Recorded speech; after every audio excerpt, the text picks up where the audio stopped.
ಮಾಡುವ ಪ್ರತಿಜ್ಞೆಯನ್ನು ಕೇಳು. ನನ್ನ ನಿನ್ನ ನಡುವಿನಲ್ಲಿ ನಡೆಯುವಂತಹ ಈ ದೂರದಲ್ಲಿ ನಿನ್ನನ್ನ ಗಾರುಗೇರಿಸದೇ ಇದ್ರೆ ಇಂದಿನಿಂದ ಶರಸನ್ಯಾಸ.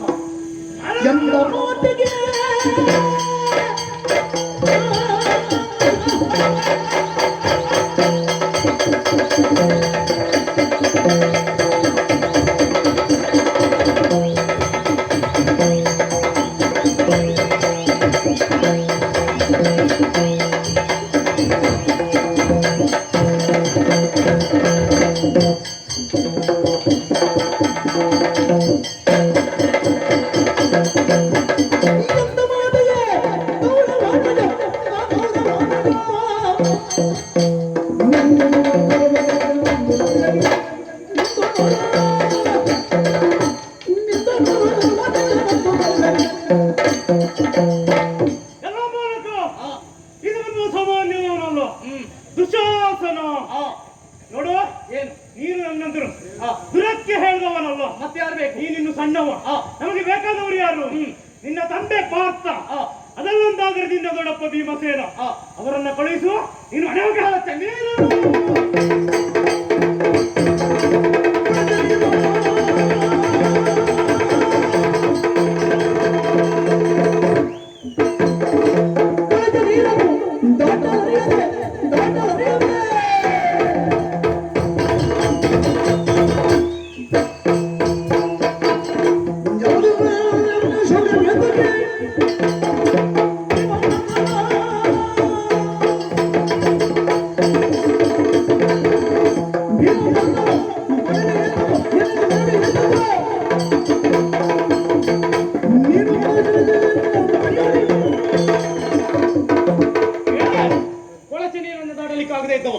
ಸಮುದ್ರವನ್ನು ದಾಟ್ತೇನೆ ಎಂದಾಗಾಯ್ತು.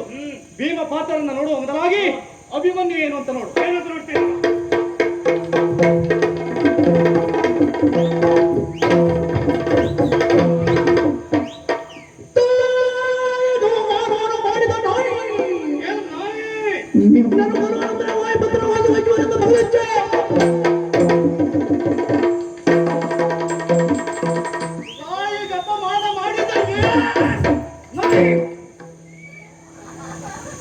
ನಾಯಿ ಅಂತ ಹೇಳುವುದಲ್ಲ, ನಿನಗೆ ಪುಣ್ಯ ಅಂತ ಹೇಳಬೇಕು. ನಾಯಿ ದೊಡ್ಡ ಶಬ್ದ ಆಗ್ತದೆ, ಅದು ಹೇಳುವುದಕ್ಕೂ ಬೇಸರ ನಮಗೆ. ನಾಳೆಯ ದಿನ ನಮ್ಮ ನಾಡಿನಲ್ಲಿರಬಹುದಾದಂತಹ ನಾಯಿಗಳಲ್ಲ. ಅಯ್ಯೋ ದೇವರೇ, ನಮ್ಮನ್ನೊಂದು ದುಶ್ಯಾಸನಿಗೆ ಹೋಲಿಸಿ ಬಿಟ್ಟಲ್ಲ ಅಭಿಮನ್ಯು ಅಂತ ಹೇಳಿ ಬೇಸರಗೊಂಡು ಮರ್ಯಾದೆಗೆ ಹೊಂದಿ ನಾಳೆ ದಿನ ಊರು ಬಿಟ್ಟರೆ ಕಷ್ಟ ಆಗ್ತದೆ.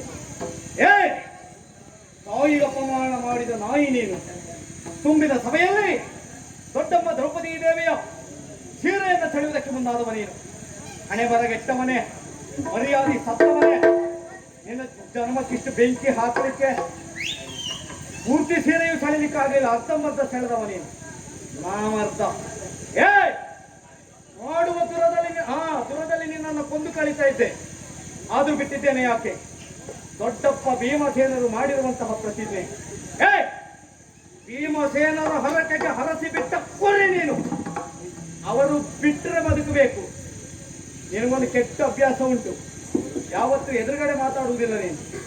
ನಿಂದೇ ತಂಡ ಕಟ್ಟಿಕೊಂಡು ನಾವು ಬೆನ್ನಾಗಿ ಹೋದ್ಮೇಲೆ ಮಾತಾಡುವವ. ಇವತ್ತೇನಾದ್ರೂ ಮಾತಾಡಿದ್ರೆ ಜಾಗೃತಿ ಹಿಂತಿರುಗಿ ಬರ್ತೇನೆ.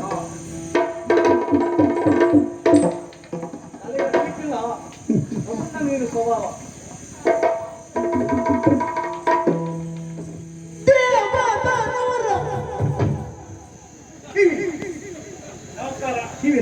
ನಮಸ್ಕಾರ. ಇಷ್ಟಕ್ಕೆ ಇನ್ನೊಂದೇ ಬೇಡ. ಇಷ್ಟಕ್ಕೆಲ್ಲ ಕಾರಣ ಯಾವ ಸ್ವಾಮಿ? ನೀವೇ ನಮ್ಮನ್ನು ಉಬ್ಬಿಸಿದ್ದು ನೀವೇ. ಗಾಳಿ ಹಾಕಿದ್ರಿ. ನಿಮ್ಮ ಗಾಳಿಗೆ ನಾನು ಉಬ್ಬಿದ್ದೆ. ಈಗ ಟಿವಿ ಎಲ್ಲ ಪುಡಿ ಆಯ್ತು. ಹೌದು ಸ್ವಾಮಿ, ಅವ ಹೇಳುವುದಕ್ಕೆ ತುಂಬಾ ಹೇಳಿದ. ಅದೆಲ್ಲ ಬಿಡಿ. ಮನೆಯಲ್ಲಿ ಹೇಳಿದ್ದೇನು? ನನ್ನ ಪ್ರಾಣ ಉಳಿದದ್ದು ನನ್ನ ಹಿಂದಿನ ಗದಗಾಲದ ವೈಭವ.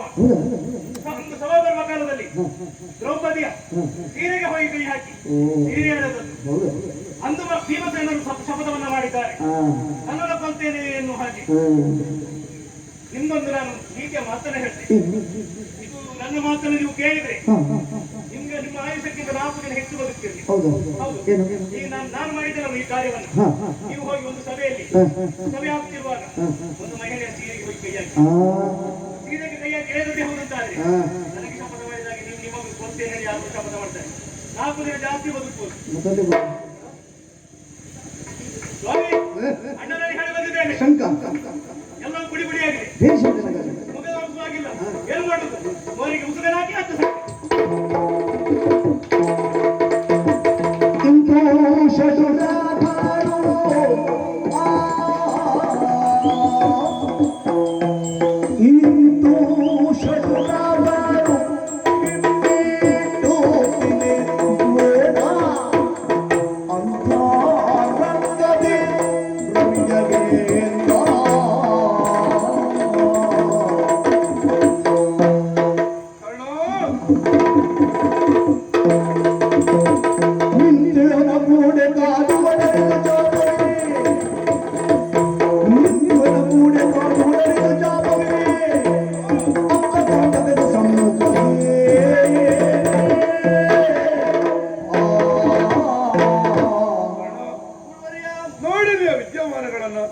ಈಗಾಗಲೇ ಸುಯೋಧನನ ಪಾಲಿಗೆ ಜಯವನ್ನ ತಂದುಕೊಡುತ್ತೇನೆ ಎನ್ನುವಂತಹ ಉದ್ದೇಶದಿಂದ ಅಭೇದ್ಯವಾದಂತಹ ಚಕ್ರವ್ಯೂಹವನ್ನು ರಚಿಸಿದವ ನಾನು.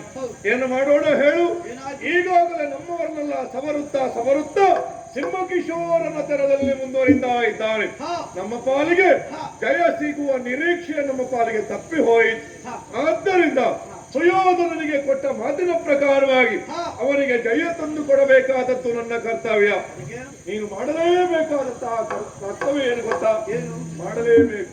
ನಿನ್ನ ರೂಪವನ್ನು ಕಾಣಿಸದೆ ಹಿಂದುಗಡೆ ನಿಂತು ಆ ಅಭಿಮನ್ಯ ಶಾಪವನ್ನು ಮುಕ್ಕಡಿ ಮಾಡು, ಕರ್ಣ ಮುಕ್ಕಡಿ ಮಾಡು. ಶಾಪವನ್ನೇ ಯಾಕೆ ಮುಕ್ಕಡಿ ಮಾಡಬೇಕು? ಒಂದೊಮ್ಮೆ ಮಾಡದೇ ಇದ್ದಂತೆ ಹೌದು ಅಂತ ಮತ್ತೆ ಅವರ ರಣಕ್ಷೇತ್ರದಲ್ಲಿ ಮುಂದುವರಿತಾನೆ. ಇಂತಹ ಕಾಲ ನಿನ್ನಿಂದ ಆಗಲೇಬೇಕು ಕರ್ಣ. ನೀವು ಗುರುಗಳು ಎಂತ ಹೇಯ ಗತ್ಯವದೈವು, ನೀವು ಗುರುಗಳು ಎಂತ ಹೇಯ ಗತ್ಯದೈವು.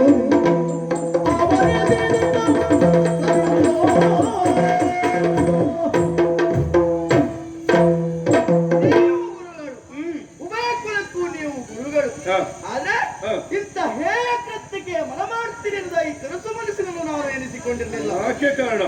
ಒಬ್ಬ ಸಾಮಾನ್ಯ ಹುಡುಗರನ್ನ ಗೆಲ್ಲುವುದಕ್ಕಾಗದೆ ಹಿಂಭಾಗದಲ್ಲಿ ನಿಂತು ಚಾಪವನ್ನು ಮುಕ್ಕಡೆ ಮಾಡು ಕಾರಣ. ಗುರುಗಳೇ, ಜಾತಿಯಲ್ಲಿ ನಾನು ಹೀನರಾಗಿರಬಹುದು, ನನ್ನ ದೇಹದಲ್ಲಿ ಹೊರತಿರುವುದು ರಕ್ತ, ನನಗೂ ಮನುಷ್ಯತ್ವ ಎನ್ನುವುದು ಉಂಟು. ಯಾಕಂತ ಹೇಳಿದ್ರೆ ಧರ್ಮಕ್ಷೇತ್ರ ಕುರುಕ್ಷೇತ್ರ, ಇಲ್ಲಿ ಧರ್ಮಯುದ್ಧವೇ ಆಗಬೇಕಿದ್ರೆ ಅಧರ್ಮ ಯುದ್ಧ ಆಗಬಾರದು. ಇಂಥ ಕೃತ್ಯವನ್ನು ನಾನು ಮಾಡಿದ್ದೇ ಹೌದಾದ್ರೆ ಇದರಿಂದ ನನಗೆ ಪಾಪ ಬರುವುದಿಲ್ಲ. ಗುರುಗಳೇ, ಪಾಪ ಪುಣ್ಯಗಳ ಬಗ್ಗೆ ಲೆಕ್ಕಾಚಾರದ ಗತಿ ನಿನಗೆ. ಕಾರಣ ಭೂಪತಿಯ ಕಾರ್ಯವಿದು ದೋಷಣೆಯಿಲ್ಲ, ಭೂಪತಿಯ ಕಾರ್ಯವಿದು ದೋಷಣೆಯಿಲ್ಲ. ತಾಪ ಬರೆದು ವ್ಯರ್ಥ ಕರ್ಣ, ತಾಪ ಬರೆದು ವ್ಯರ್ಥ ಕರ್ಣ. ಹೌದು ಕಾರಣ. ಧರ್ಮಕ್ಷೇತ್ರವಾದಂತಹ ಈ ಕುರುಕ್ಷೇತ್ರದಲ್ಲಿ ಅಧರ್ಮದ ಹಾದಿಯನ್ನು ಹಿಡಿಯುವುದಕ್ಕೆ ನಾನು ಹೇಳುತ್ತಾ ಇದ್ದೇನೆ. ಕಾರಣ ಉಂಟು. ಜಯದ ನಿರೀಕ್ಷೆಯಲ್ಲಿದ್ದಾನೆ ಸುಯೋಧನ. ಅವನ ಉತ್ಪನ್ನವನ್ನು ಉಂಡವರು ನಾವು. ಈಗಾಗಲೇ ಅವನ ಕಾರ್ಯಾರ್ಥವಾಗಿ ದುಡಿತಾ ಇದ್ದೇವೆ. ಧರ್ಮ ಅಧರ್ಮ ಪಾಪ ಪುಣ್ಯ ಎಲ್ಲವೂ ಸಲ್ಲಬೇಕಾದದ್ದು ಸುಯೋಧನನಿಗೆ, ನಮಗೆ ಬೇಕಾದದ್ದು ಜಯದ ನಿರೀಕ್ಷೆ ಮಾತ್ರ. ಮತ್ತೆ ಈ ಕುರಿತಾಗಿ ನೀನು ಮಾತಾಡ್ತಿ ಅಂತ ಆದ್ರೆ ಇಲ್ಲಿಯವರೆಗೆ ಅವನನ್ನು ಪ್ರಚೋದಿಸಿದವನೇ ನೀನು. ಈ ಕಾಲದಲ್ಲಿ ಧರ್ಮ ಅಧರ್ಮಗಳ ಬಗ್ಗೆ ಮಾತಾಡಬೇಡ. ಸೈನ್ಯ ದಕ್ಷನಾಗಿ ನಾನಿನ್ನ ಪಾಲಿಗೆ ಆಜ್ಞೆಯನ್ನು ಮಾಡ್ತಾ ಇದ್ದೇನೆ.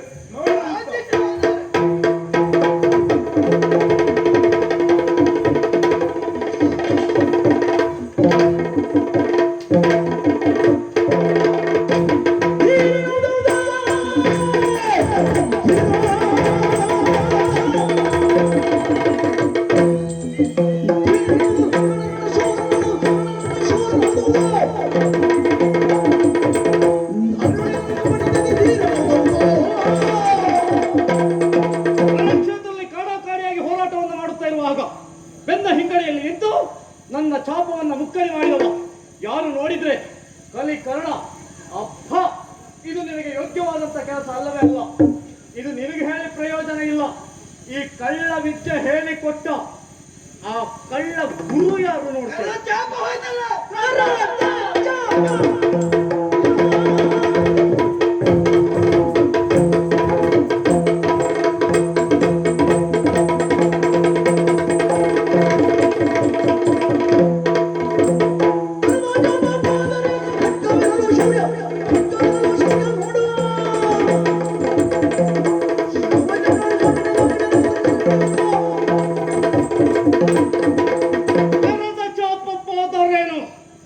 ಹಿಡಿದಿದ್ದೇನೆ ಖಡ್ಗ, ನಿಮ್ಮ ರುಂಡವನ್ನ ಚಂಡಾಡ್ತೇನೆ.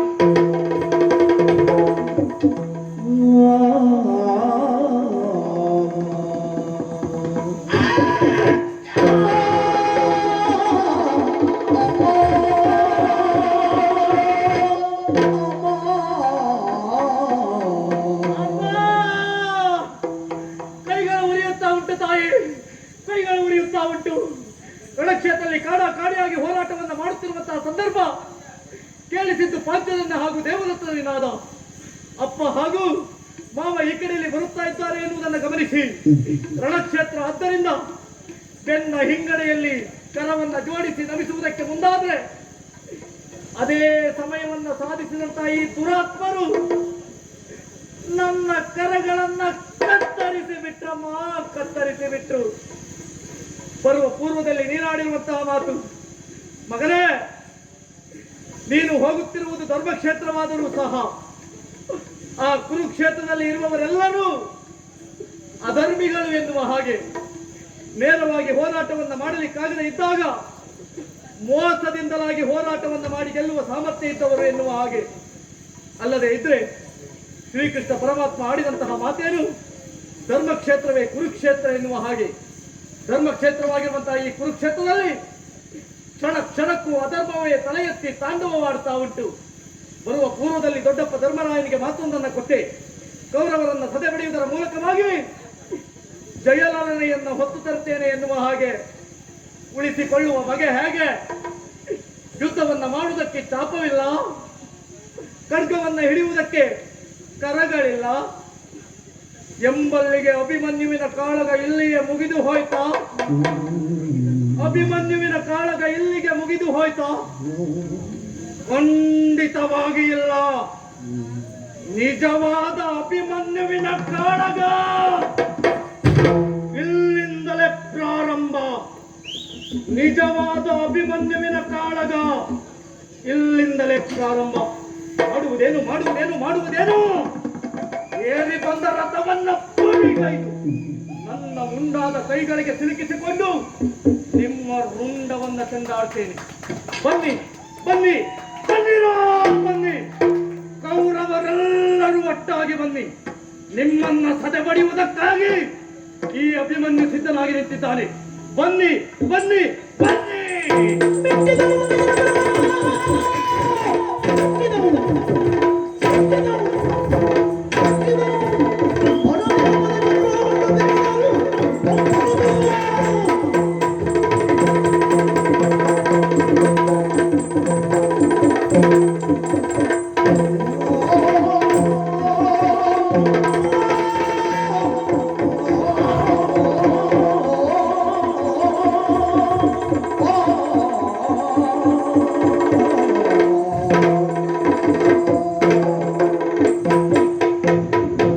ಸುರತರೊಂದಾಗಿ ಕೊಂಡೊಬ್ಬ ಪಸುಳೆಯ ಹೊಡೆದರು ಏಸಿಗೆಗೊಳ್ಳಬೇಯ ಸುಡು ಸುಡು ಪೌರಾದಿಗಳ ವೀರನ ಅಡಿಗಡಿ ಮಾಡಲು ಸುರರು ಸುಯೋಧನ, ನೋಡಿದೆಯಾ ರಣದ ವಿದ್ಯಮಾನವನ್ನ? ಬೆಳೆಯಬೇಕಾದಂತಹ ಸಿರಿಯನ್ನು ಈಗಾಗಲೇ ನಾವು ಚಿವಿಟ್ಟಿದ್ದೇವೆ. ನಿನ್ನ ಪಾಲಿಗಾಗಬೇಕಾದದ್ದು ಜಯ. ಆ ನಿರೀಕ್ಷೆಯಲ್ಲಿ ಇದ್ದವನಿಗೆ ಸಿಕ್ಕಿತಲ್ಲ ಜಯ.